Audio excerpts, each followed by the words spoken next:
berger. La milice céleste et l'ange du Seigneur avaient empli le ciel d'une immense clarté. Mais à présent cette splendeur avait disparu, et les bergers et les moutons se tenaient immobiles sous la faible lumière des étoiles. Les hommes étaient saisis de crainte devant les prodiges auxquels ils avaient assisté, et comme les animaux, ils se serraient les uns contre les autres.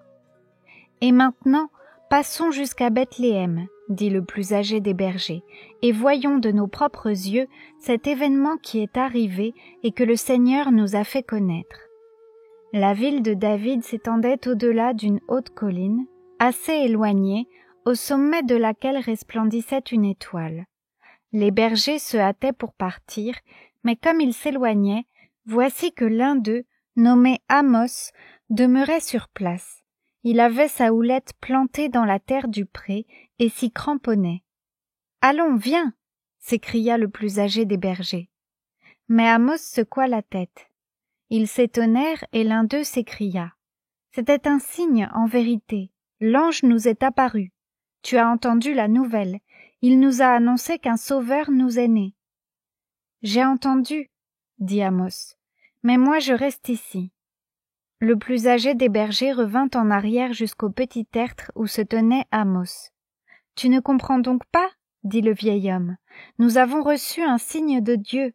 L'ange nous a enjoint d'aller adorer le Sauveur qui vient de naître à Bethléem. Dieu a manifesté sa volonté. »« Je ne le sens pas dans mon cœur, » répliqua Amos. Et maintenant voici que le plus âgé des bergers était envahi de colère. « De tes propres yeux, » s'écria-t-il, « tu as vu la milice céleste sur ces sombres collines, et tu as entendu, c'était semblable au tonnerre, le gloire à Dieu au plus haut des cieux, résonner dans la nuit et venir jusqu'à nous. » Et de nouveau, Amos dit, « Je ne le sens pas dans mon cœur. » Alors un autre berger intervint. « Ainsi que les collines soient encore debout et que le ciel ne se soit pas effondré, cela ne suffit pas à Amos. Il lui faut quelque chose qui retentisse plus fortement encore que la voix de Dieu. » Amos s'agrippa plus fermement à sa houlette et répondit. « Ce qu'il me faut, c'est un murmure. » Ils se mirent à rire, se moquant de lui, et dirent. « Cette voix, que faudrait-il qu'elle te dise dans ton oreille ?» Il demeura silencieux. Les bergers se pressaient autour de lui et criaient en se moquant de lui. « Raconte, que dit le Dieu d'Amos, le petit berger aux 100 moutons ?» Brusquement, la douceur et l'humilité abandonnaient Amos. Il retira ses 2 mains de sa houlette et les élevant vers le ciel. « Moi aussi, je suis un Dieu, » dit Amos d'une voix forte et étrange. « Et pour mes 100 moutons, je suis un sauveur. » Et lorsque la colère des bergers se fut apaisée, Amos montrant ses 100 moutons. « Regardez mon troupeau, » dit-il, « voyez comme il est effrayé. La peur de l'ange de lumière et des voix célestes est encore suspendue sur lui. Dieu a fort à faire à Bethléem. Il n'a pas de temps pour 100 moutons. Ces moutons sont mes moutons. Je resterai ici. » Et cela, les bergers sentaient bien que c'était vrai. Ils voyaient que les troupeaux étaient dans la terreur, car ils les connaissaient, eux aussi, les moutons.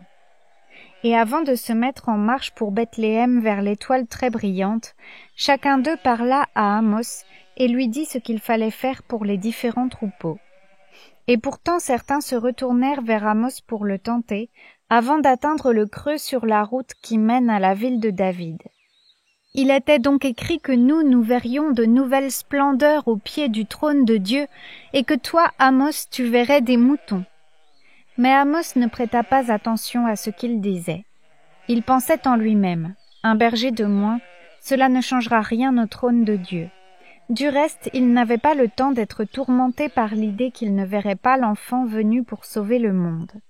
Il y avait beaucoup à faire pour s'occuper des troupeaux, et Amos marchait entre les moutons et faisait claquer sa langue, comme il avait l'habitude de faire. Et pour ses 100 moutons, et pour les autres moutons, c'était un son plus beau et plus amical que la voix de l'ange de lumière. Et voilà que les moutons cessèrent de trembler et se mirent à paître, tandis que le soleil apparaissait au-dessus de la colline, à l'endroit même où avait brillé l'étoile. Pour des moutons, se disait Amos en lui-même, les anges sont bien trop brillants. Mieux vaut pour eux un berger. Avec le matin, les autres bergers revinrent de Bethléem. Ils parlèrent à Amos du nouveau-né couché dans la crèche et lui contèrent comment les mages s'étaient mêlés aux bergers. Ils lui décrivirent les présents, l'or, l'encens et la myrrhe. Et quand ils eurent fini, ils dirent « Et toi, as-tu vu des prodiges ici, dans les champs avec les moutons ?» Amos leur dit « Maintenant mes 100 moutons sont 101 moutons. » Et il leur montra un agneau qui était né juste avant l'aube. « As-tu entendu à ce moment-là une voix forte dans le ciel ?» demanda le plus âgé des bergers. Amos secoua la tête et sourit, et ce que les bergers virent passer sur son visage leur parut un prodige même dans cette nuit de prodiges. « Dans mon cœur, dit-il, j'ai entendu un murmure.